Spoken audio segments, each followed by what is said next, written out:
आखिर ये क्या कारण हुआ कि भारतीय जनता पार्टी को ये तय करना पड़ा कि हम नहीं सहेगा राजस्थान,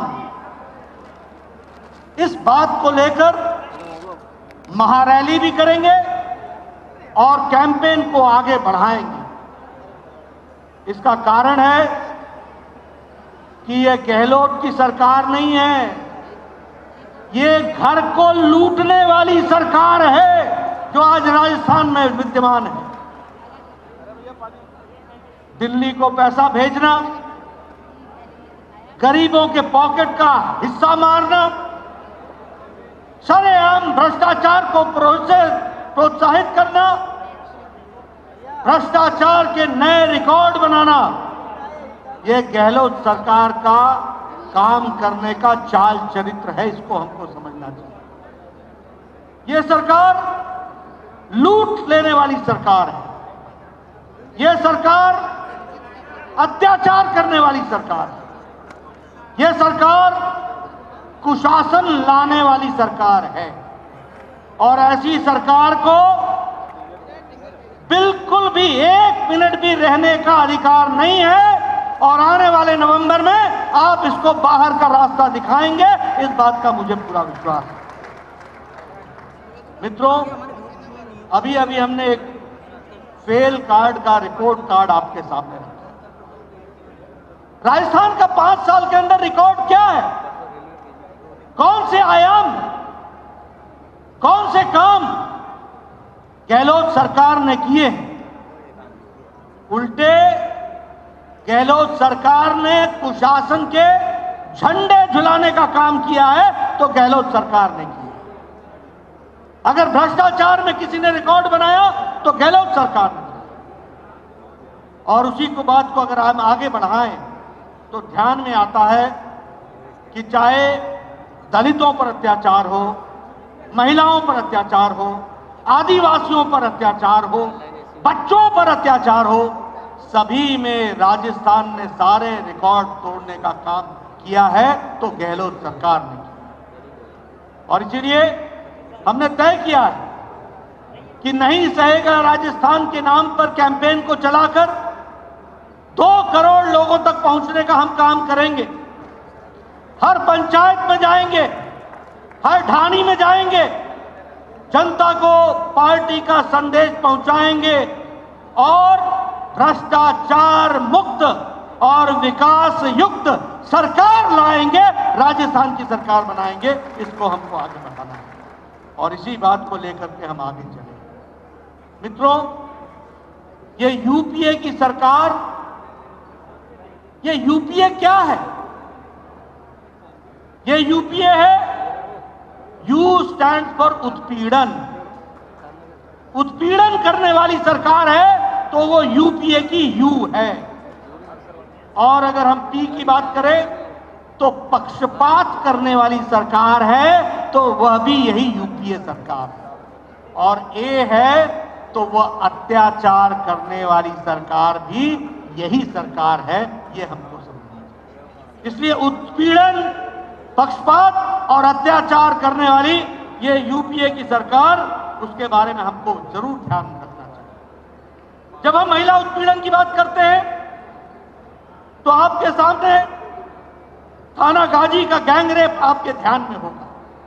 ये थाना गाजी का गैंगरेप परिवार के सामने, पति के सामने गैंगरेप हुआ और कोई सुध लेने वाला नहीं। प्रशासन ने एफआईआर करने में भी कोताही करने का काम करती है तो ये यहां की सरकार है।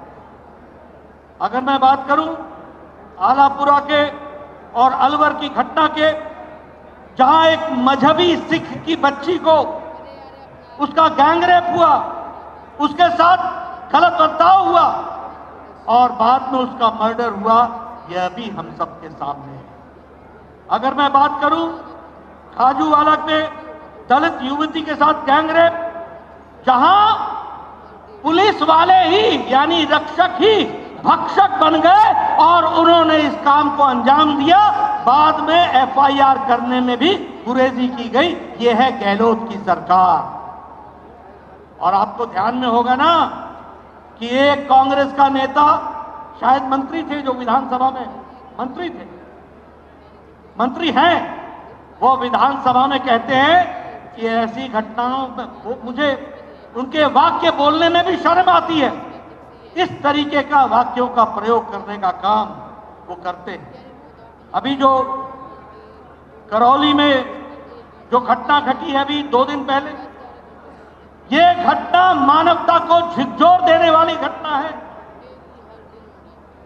पहले अपहरण होता है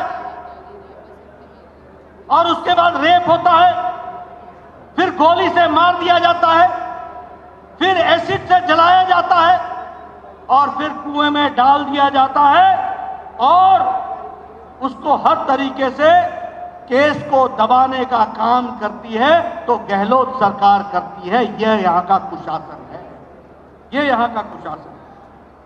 दौसा में अपहरण हुआ, अपहरण करने के बीच में जब माता पिता पड़े उसको रोकने के लिए, तो पिता को कुचल डाला और माता को अटैक करके घायल कर दिया।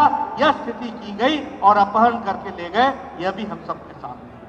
बताइए ये उत्पीड़न है कि नहीं है? बताइए ये उत्पीड़न है कि नहीं है? इसके खिलाफ आवाज उठानी है कि नहीं है? और जो लोग ऐसे लोगों को संरक्षण देते हैं, इनको जेल के पीछे डालना है कि नहीं डालना है? इनको सजा दिलानी है कि नहीं दिलानी है? और नवंबर में इनको घर बैठाना है कि नहीं बैठाना है? ये उत्पीड़न करने वाली सरकार को हमको जवाब देना पड़ेगा। मित्रों, अगर मैं बात करूं, आज लगभग प्रतिदिन 18-19 रेप केसेस हो रहे हैं। प्रतिदिन 5 से 7 मर्डर हो रहे हैं। 24,000 से ज्यादा महिलाओं का दुष्कर्म हुआ है, ऐसा रिकॉर्ड हुआ है।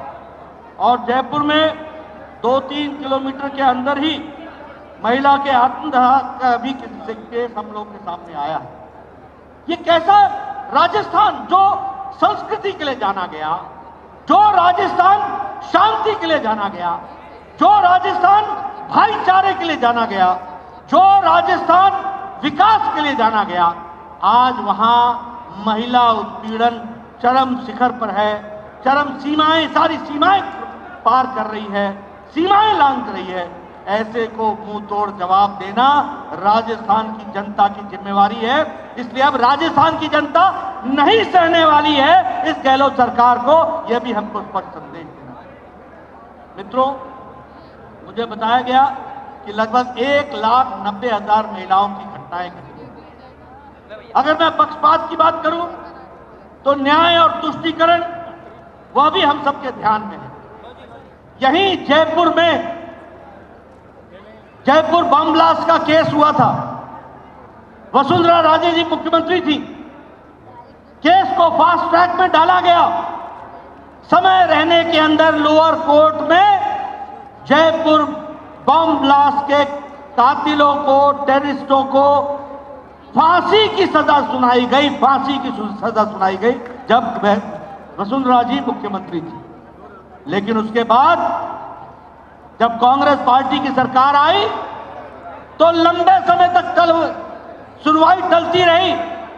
हमारा एडवोकेट जनरल नहीं गया और नहीं जाने के कारण केस ढीला पड़ गया, तुष्टीकरण हुआ और वोट बैंक के खातिर गहलोत सरकार पर और गहलोत पर मैं आरोप लगाता हूं कि उन्होंने तुष्टीकरण किया और जयपुर बम ब्लास्ट केस के कातिलों को छोड़ने में मदद दी गई और फांसी की सजा उनकी समाप्त हो गई। यह स्थिति ला करके खड़ी की। बताइए, ऐसे पक्षपातपूर्ण रहने वाले राजा को रखना है क्या? ऐसे मुख्यमंत्री को रहने देना है क्या? आज राजस्थान में दंगों की संख्या 1,200-1,200 से ज्यादा दंगों की संख्या हो गई और उसी तरीके से बड़ी संख्या में ये जो दंगई हैं, इनको भी छोड़ने का काम अगर किसी ने किया है तो वह गहलोत सरकार ने किया। अभी अभी मुझे पता लगा कि एक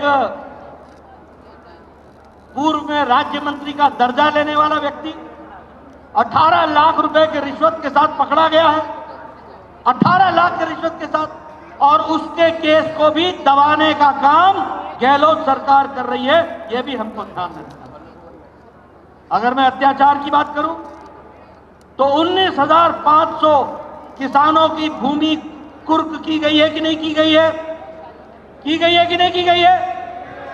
ये जो राहुल गांधी आके बोलते थे 1, 2, 3, 4 और किसानों का कर्जा माफ, आज 19,500 किसानों के जमीनें कुर्क करने का काम किया है, तो वो गहलोत सरकार ने किया है। ये अत्याचारी सरकार को 1 मिनट भी रहने का अधिकार नहीं।